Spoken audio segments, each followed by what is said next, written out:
body belt. Green Arrow has a bow and arrow. Okay. Why do you need all those? I'm making up my own superhero. Yeah, it was. Nobody showed up. Nobody showed up. It was me and Rainn and Ellen alone in the room. It was terrible. It was great. 2,000 people in the theater, and they went crazy, and it was a lot of fun. It may have been my favorite screening yet. I don't know. I mean, this one, Toronto, Italy, they've all been like just amazing screenings, the best screenings of my life. So it was great. It was cool. It was like a rock concert. It was really a lot of fun. We had a blast. This is the perfect audience for Super, the South by. There's kind of like techie crowd, movie geek crowd, rock and roll crowd, and it's a perfect synergy. I mean, I think that, Super is a movie that we knew from the beginning. The script was extreme. And there were other people interested in the film who wanted us to cut back on certain aspects of the movie, whether it be the violence or some of the sexual situations or whatever's in the movie, the black comedy, the language. And we knew that it was a movie that, at its very essence, it is extreme, and it needs to stay that way all the way through. So that's what it is. And it's not only extreme in terms of the violence and the sex, it's also extreme in terms of tonally. It's a very interesting movie. We have scenes that are simultaneously very sad and very funny, and you have to be comfortable with those things at the same time. We shift from something that's outlandish, splatter slapstick, to something that's a real moving scene between two actual people in the movie, and we do that a lot. And I think that's part of the extremity of the film. So I really think that that's where the core of the movie is. A lot of people, when they went to see my last movie, Slither, they were like, oh, I went to see a horror movie and I'm seeing a comedy. I'm very surprised. People have gone to see Super and they're like, oh, we're going to see a comedy and we're seeing more of a horror movie. It's like almost the inverse. There's so many things about Super that are not what people expect.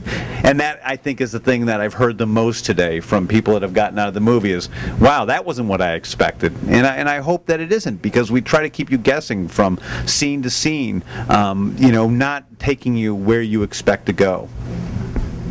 Your turn. Ditto. It's very rare that you get to play a role that is a real person. It's a grounded human being who goes on a mission, and in that mission gets to express all of these fantastical elements.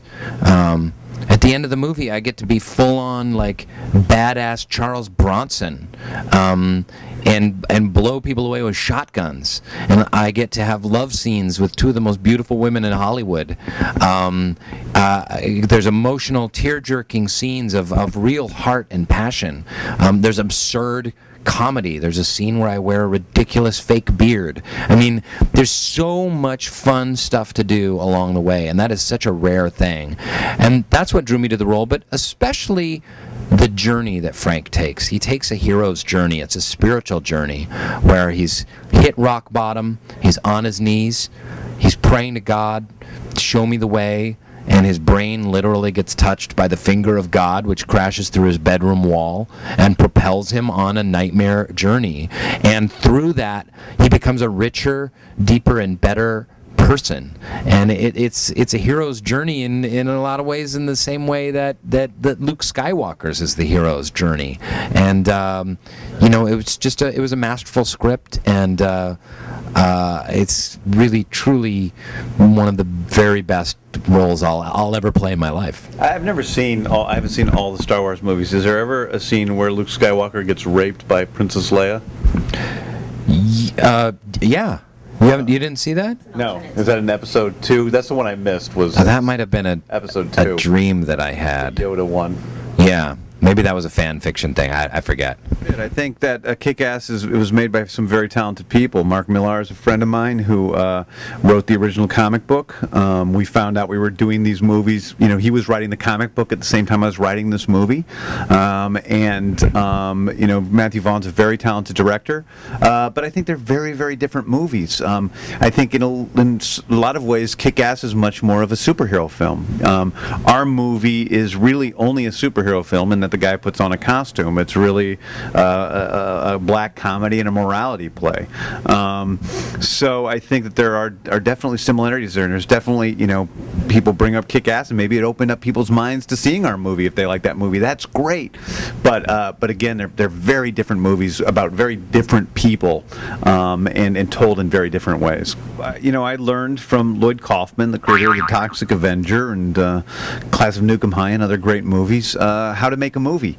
And that means doing it at any cost. And on Super, there's no way that I could have made this film without the knowledge that I gained from Lloyd and being able to do things for a low budget. We made this movie for basically nothing. And that's what I learned from Trauma was, you want to make a movie for a very low budget, you do everything you can to make it for free, and then it ends up costing so much money. But this movie obviously did not cost much more than a Trauma movie, outside of the fact that we were union in most ways, and that adds an extra layer of money. But I think that Lloyd taught me to have my own vision, to not be afraid of extremities, and I think that that's something that I've kept with me. Not to mention that I put Lloyd Kaufman in the movie, and he's fantastic. He's an amazing actor. As a 911 man. I saw his Lear, and it was breathtaking. Well, Christian Bale lost. He taught me a lot. He lost 57 pounds for The Fighter and trained for a year and a half, and I'm way too lazy to do any of that. So the answer is no. I did not do any training for the movie. However, I did have to learn how to shoot guns. It was something that was important to James and something important to me that I just kind of look like I know what I'm doing when I have a gun in my hand, because I've never shot a gun before. So Michael Rooker, a.k.a. Henry Portrait of a Serial Killer, was my gun coach and took me to the gun range, and he's got a bunch of guns. He's got the automatic weapons and shotguns and pistols, and we went, and I learned how to shoot, and it was cool because then you're on the set and you know where the safety is and you know what to do, and it was a lot of fun. But I was the only guy driving a Prius in the parking lot of the gun range. So I made a movie that I love, and I made it with people who I love, quite honestly. And that is really the joy. The touring around, there are definite highs. Last night at the, showing the movie and having people laugh throughout it and all that, that was a high. We've had a couple of great moments. Last night at the party afterwards, somebody came up to me and said, "You touched my soul," like, some weird born guy. But I was touched by that. I'm maybe, like, maybe that's he great. meant to say penis. And so, there's those nice moments, but the rest of it, it's pretty rough. It's rough. It's listen, I mean, there's terrible things happening all over the world. I have it easy, God knows, but it's maddening. It's a lot of ups and downs. It's a lot of sleeplessness. It's a lot of, waking up early in the morning and talking to people all day long, every day, and you can't listen to people too much when you're an artist. I mean, you have to do your thing. And if I can read a great review and be like, "Oh my God, I'm the greatest thing in the world," or read a bad review and be like, "Oh, I suck." And so it's like I just kind of like try to detach myself from it as much as I can. Have a good time. Ellen and Rainn are in town, so we're having a good time hanging out together. My girlfriend's here, but it's maddening.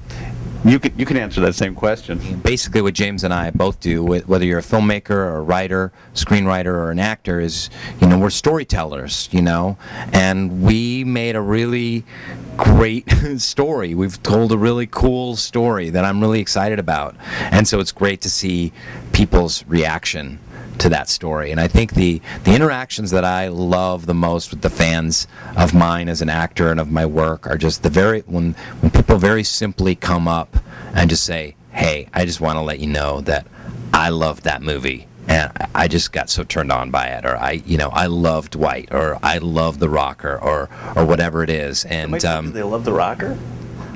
I'm kidding. Rocker's funny. Do you ever get? I'm gonna rape you with this microphone. What's that? Do you ever get Fish Boy from House? All the time. And Fish Boy, House of a Thousand Corpses, I get so many times I get people coming up saying, like, House of a Thousand Corpses is one of my favorite movies. I love you in that. Like, I love being a part of great storytelling. And all of those movies I named, I think, are great are great storytelling. Rob And Zombie's in Super. he plays the voice of God. He says, "Marry her, Frank." Thank you, Dread Central.